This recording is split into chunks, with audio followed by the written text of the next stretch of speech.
पाञ्चजन्यं ऋषिकेशो देवदत्तं धनञ्जयः पौण्ड्रं दद्मौ महाशङ्खं भीमकर्मावृकोदरः।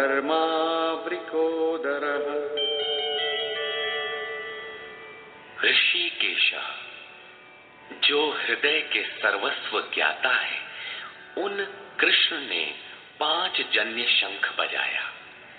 पांचों ज्ञानेंद्रियों को पंच तन्मात्राओं शब्द, स्पर्श, रूप, रस, गंध के रसों से समेटकर अपने जन भक्त की श्रेणी में ढालने की घोषणा की। विकराल रूप से बहती हुई इंद्रियों को समेटकर उन्हें अपने सेवक की श्रेणी में खड़ा कर देना हृदय से प्रेरक सद्गुरु की देन है। श्री कृष्ण एक योगेश्वर सद्गुरु थे। शिष्यस्तेहम्, भगवन मैं आपका शिष्य हूं।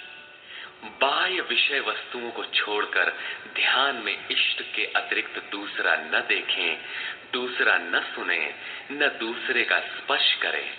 ये सद्गुरु के अनुभव संचार पर निर्भर करता है।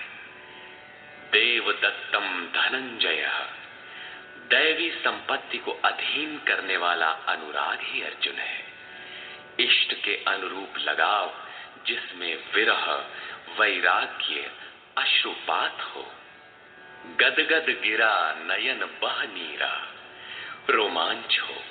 इष्ट के अतिरिक्त अन्य विषय वस्तु का लेश मात्र टकराव न होने पाए, उसी को अनुराग कहते हैं। यदि ये सफल होता है तो परम देव परमात्मा में प्रवेश दिलाने वाली दैवी संपद पर आधिपत्य प्राप्त कर लेता है। इसी का दूसरा नाम धनंजय भी है। एक धन तो बाहरी संपत्ति है जिससे शरीर निर्वाह की व्यवस्था होती है। आत्मा से इसका कोई संबंध नहीं है। इससे परे स्थिर आत्मिक संपत्ति ही निज संपत्ति है। बृहदारण्य कोपनिषद में याज्ञवल्क्य ने मैत्रेयी को यही समझाया कि धन से संपन्न पृथ्वी के स्वामित्व से भी अमृतत्व की प्राप्ति नहीं हो सकती। उसका उपाय आत्मिक संपत्ति है। भयानक कर्म वाले भीमसेन ने पौंड्र अर्थात प्रीति नामक महाशंख बजाया। भाव का उद्गम और निवास स्थान हृदय है, इसलिए इसका नाम वृकोदर है। आपका भाव लगाव बच्चे में होता है, किंतु वस्तुतः वो लगाव आपके हृदय में है जो बच्चे में जाकर मूर्त होता है। ये भाव अथाह और महान बलशाली है। उसने प्रीति नामक महाशंख बजाया। भाव में ही वो प्रीति निहित है। इसीलिए भीम ने पौंड्र प्रीति नामक महाशंख बजाया।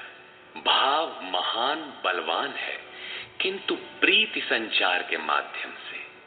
हरि व्यापक सर्वत्र समाना, प्रेम ते प्रकट हो ही मैं जाना। अनंत विजयं राजा कुंती पुत्रो युधिष्ठिरः नकुलः सहदेवश्च सुघोषमणिपुष्पकौ। कुंती पुत्र राजा युधिष्ठिर ने अनंत विजय नामक शंख बजाया। कर्तव्य रूपी कुंती और धर्म रूपी युधिष्ठिर। धर्म पर स्थिरता रहेगी तो अनंत विजयम अनंत परमात्मा में स्थिति दिलाएगा।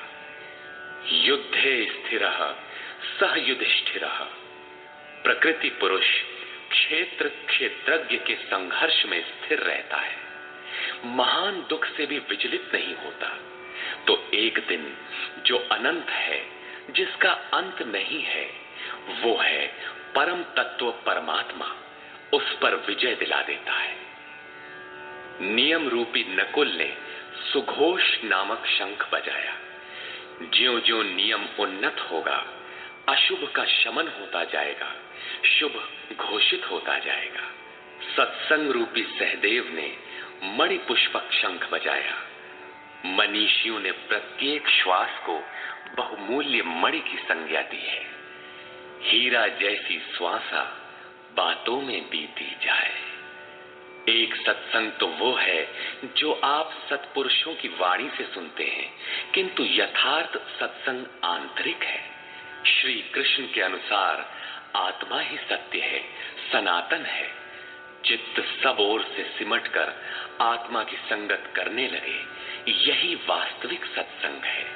ये सत्संग चिंतन, ध्यान और समाधि के अभ्यास से संपन्न होता है। ज्यों-ज्यों सत्य के सान्निध्य में सुरत टिकती जाएगी, त्यों-त्यों एक-एक श्वास पर नियंत्रण मिलता जाएगा।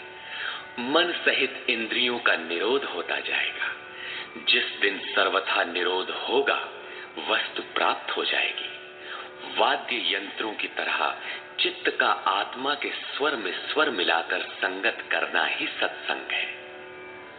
बाह्य मणि कठोर है, किंतु श्वास मणि पुष्प से भी कोमल है। पुष्प तो विकसित होने या टूटने पर कुम्हलाता है, किंतु आप अगले श्वास तक जीवित रहने की गारंटी नहीं दे सकते। किंतु सत्संग सफल होने पर प्रत्येक श्वास पर नियंत्रण दिलाकर परम लक्ष्य की प्राप्ति करा देता है। इसके आगे पांडवों की कोई घोषणा नहीं है, किंतु प्रत्येक साधन कुछ न कुछ निर्मलता के पथ में दूरी तय करता है। आगे कहते